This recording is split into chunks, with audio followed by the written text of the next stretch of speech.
اعوذ باللہ من الشیطان الرجیم بسم اللہ الرحمن الرحیم۔ جیسا کہ میں عرض کر چکا ہوں کہ منافقین پر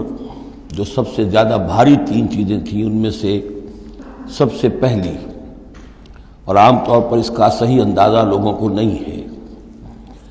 وہ ہے اطاعت رسول۔ اللہ کی اطاعت وہ ایک کتاب کی اطاعت ہے۔ اللہ خود کوئی مشخص شخصیت کی حیثیت سے ہمارے سامنے موجود نہیں ہے، بالغیب ہے۔ ہمارے لیے رسول کی اطاعت بھی اس وقت اسی درجے میں ہے۔ رسول شخصاً ہمارے سامنے موجود نہیں ہے، یہ انسٹیٹیوشن ہے، اللہ کی اطاعت، رسول کی اطاعت۔ لیکن یہ جان لیجئے کہ اس وقت کے لوگوں کے لیے حضور صرف ایک انسٹیٹیوشن نہیں تھے، ایک شخص بھی تھے، اور وہاں کے لوگوں کے رشتے بھی تھے حضور کے ساتھ۔ کوئی حضور کا خسر ہے، خسر باپ کی جگہ ہوتا ہے، کوئی حضور کا داماد ہے، کوئی حضور کی بیوی ہے، رشتے ہیں۔ اب ظاہر بات ہے کہ ان کے لیے یہ بھی بڑا مشکل ہوتا تھا کہ وہ فرق کر سکیں کہ کس وقت ہمارا کیا معاملہ محمد الرسول اللہ کے ساتھ بحیثیت رسول ہو، اور کس وقت ایک شوہر کی حیثیت سے، یا ایک داماد کی حیثیت سے، یا ایک بھتیجے کی حیثیت سے، حضرت حمزہ کے جو بھتیجے ہیں۔ تو یہ تو معاملہ تھا مومنین صادقین کا، لیکن منافقین کا اس سے بڑھ کر معاملہ یہ تھا کہ ایک انسان کی اطاعت ہم کیوں کریں۔ اور یہی وہ چیز ہے کہ جو فتنہ انکار سنت اور انکار حدیث کی اصل جڑ اور بنیاد ہے۔ اباح کرتی ہے طبیعت، جیسے کہ عورت کی طبیعت اباح کرتی ہے کہ شوہر کی تابعداری کیوں کرے، آخر وہ بھی مکمل ہیومن بینگ ہے، مکمل انسان ہے، اس کے احساسات ہیں، تو آسان کام نہیں ہے کہ اس کو ریکنسائل کر سکیں۔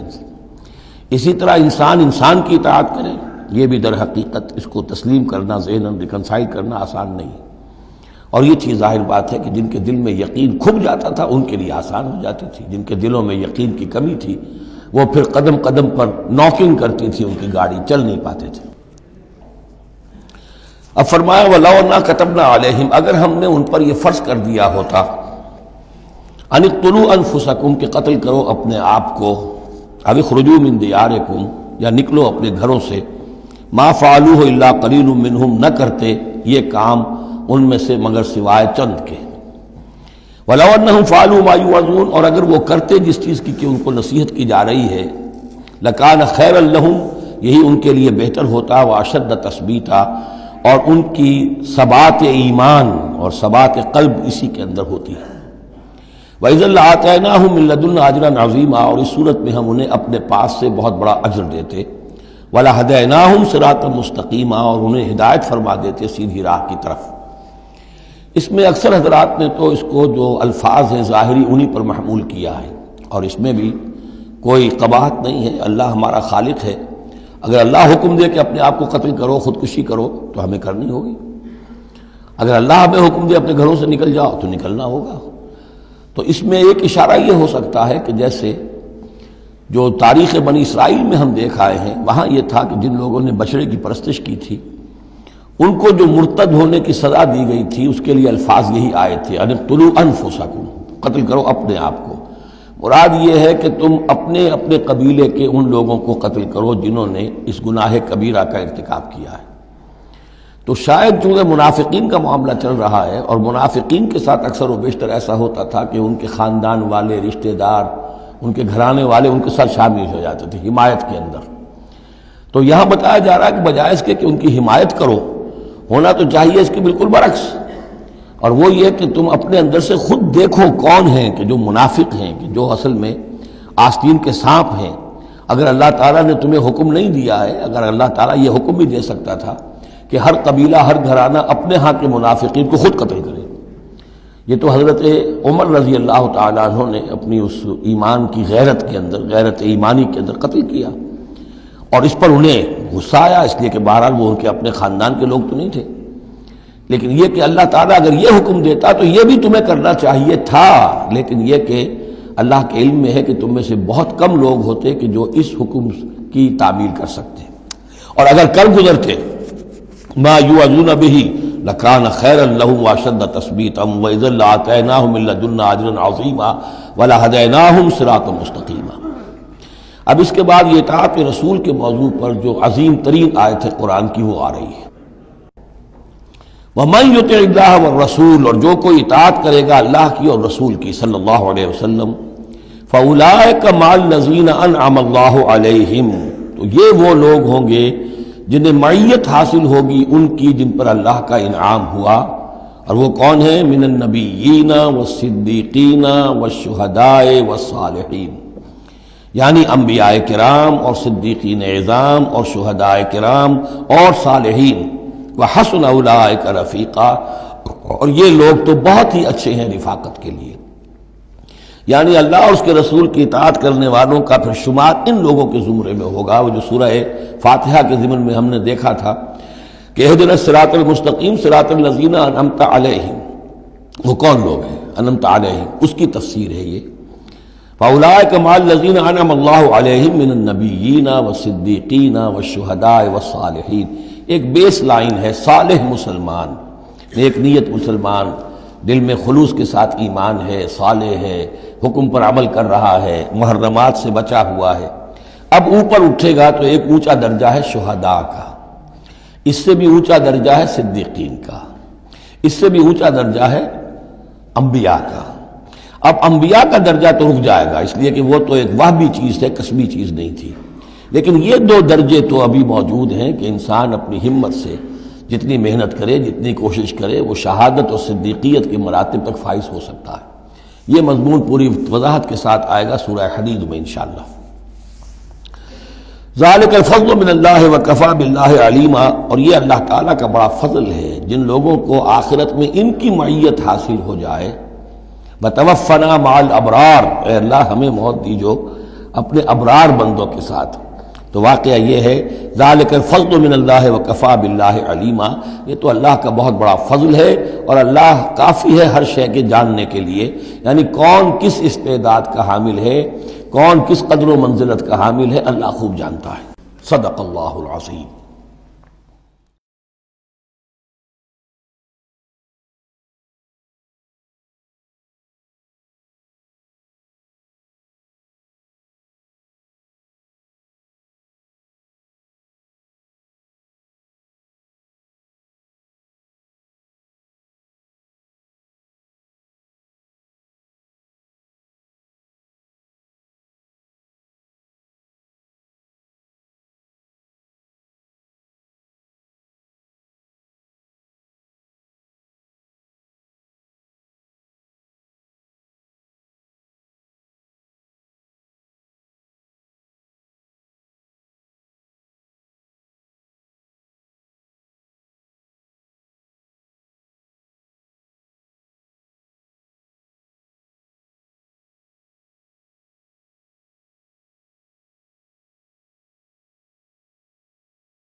اعوذ باللہ من الشیطان الرجیم، بسم اللہ الرحمن الرحیم۔ اب آ رہی دوسری چیز، قتال فی سبیل اللہ، جو بڑا سخت امتحان تھا مادی اعتبار سے۔ اطاعت رسول جو ہے وہ زیادہ تر ایک نفسیاتی ایک مرحلہ تھا، نفسیاتی الجھن تھی، لیکن یہ تو ظاہر بات ہے کہ خالص محسوس شے، مادی شے، جان کا خطرہ، مال کا خطرہ۔ یا ایھا الذین آمنوا خذوا حذرکم، اے اہل ایمان اپنے تحفظ کا سامان لے لیا، اپنے ہتھیار لے لیا کرو۔ فانفروا ثبات او انفروا جمیعا، اس کے بعد خواہ تم ٹکڑیوں کی شکل میں نکلو اور خواہ فوج کی شکل میں، یعنی دو طرح کے معاملات ہوتے تھے۔ کبھی حضور صلی اللہ علیہ وسلم چھوٹے چھوٹے آپ گروپ بھیجتے تھے، جیسے کہ غزوہ بدر سے پہلے 8، کبھی یہ کہ پوری فوج لے کر جیسے غزوہ بدر میں آپ گئے، غزوہ احد میں آئے، تو ان میں سے جو شکل بھی ہو نکلو اللہ کی راہ میں۔ وَإِنَّ مِنْكُمْ لَمَن لَّيُبَطِّئَنَّ، تم میں سے کچھ لوگ ایسے ہیں جو دیر لگا دیتے ہیں، تاخیر کرتے ہیں۔ حکم ہو گیا ہے، نکلنا ہے، فلاں وقت ہے، کوچ ہوگا، اب وہ اس میں ڈھیل برت رہے ہیں، ابھی تیاری ہو رہی ہے، اور پھر بہانہ بنا دیں گے کہ بس ہم تیاری کر ہی رہے تھے، اب نکلنے ہی والے تھے، اور وہ منتظر رہتے ہیں کہ کوئی فیصلہ ہو چکے، تو اس وقت پھر ہم کہیں گے کہ ہم تو نکلنے والے تھے کہ یہ فیصلہ ہمیں پہنچ گیا کہ جنگ کا تو فیصلہ ہی ہو گیا۔ فَإِنْ أَصَابَتْكُمْ مُصِیبَةٌ، پھر اگر تمہیں کوئی مصیبت پیش آ جائے، اب بہرحال مسلمانوں کو جنگ میں نکلے ہیں تو کوئی تکلیف پیش آ جائے، کوئی نقصان ہو، کوئی وقتی طور پر ہزیمت ہو جائے، قال تو وہ کہے گا قد انعم اللہ علی اذ لم اکن معہم شہیدا، میں تو اللہ نے بڑا انعام کیا، بڑا کرم کیا، جو میں نہیں گیا، میں رہ گیا، میری فلاں جو ضرورت تھی وہ میرے لیے رحمت بن گئی، وہ میرا جو اونٹ گم ہوا تھا اس وقت کہیں وہ اگر میرے پاس موجود ہوتا تو میں بھی وہاں پر خراب ہوتا، یہ تو مجھ پر تو اللہ کا بڑا کرم ہوا ہے کہ میں اس جنگ میں، اس مارکے میں جانے سے بچ گیا۔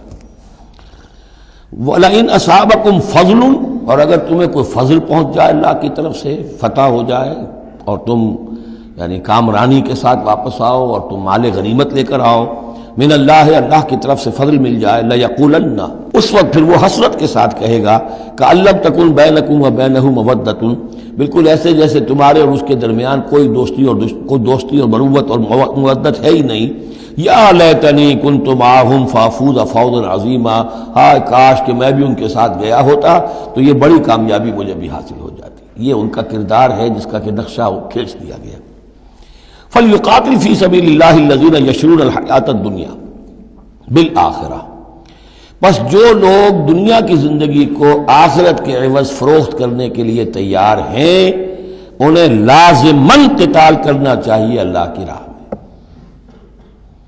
فَلْيُقَاتِلْ فِي سَبِيلِ اللَّهِ الَّذِينَ يَشْرُونَ الْحَيَاةَ الدُّنْيَا بِالْآخِرَةِ، جنہوں نے تو یہ طے کر لیا ہے کہ ہم نے آخرت قبول کی، دنیا ہم دیتے ہیں۔ اب ان کے لیے تو پھر کوئی اس میں ہچکچاہٹ نہیں ہونی چاہیے، اگر انہوں نے واقعی یہ سودا اللہ سے کیا ہے تو پھر یہ کہ انہیں تو اللہ کی راہ میں جنگ کے لیے نکلنا چاہیے۔ وَمَن يُقَاتِلْ فِي سَبِيلِ اللَّهِ، اور جو کوئی بھی اللہ کی راہ میں قتال کرے گا،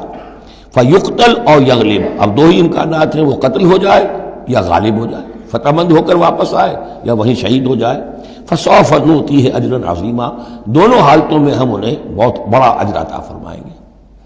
وَمَا لَكُمْ لَا تُقَاتِلُونَ فِي سَبِيلِ اللَّهِ، اب یہ خاص طور پر جو خاص قتال کے لیے ترغیب دلائی جا رہی ہے وہ ایسے لوگوں کے لیے کہ جو مختلف علاقوں میں مسلمان تھے، کہ جو پھنسے ہوئے تھے، ان میں کمزور بھی تھے،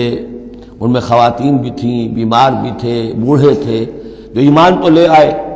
لیکن یہ کہ وہ ہجرت کے قابل نہیں تھے، تو وہ اپنے اپنے علاقوں میں ہیں، اپنے اپنے قبائل میں ہیں، وہاں ان کے اوپر ظلم ہو رہا ہے، انہیں ستایا جا رہا ہے، انہیں مارا جا رہا ہے، پرسیکیوٹ کیا جا رہا ہے، تو خاص طور پر ان کی نصرت کے لیے نکلنا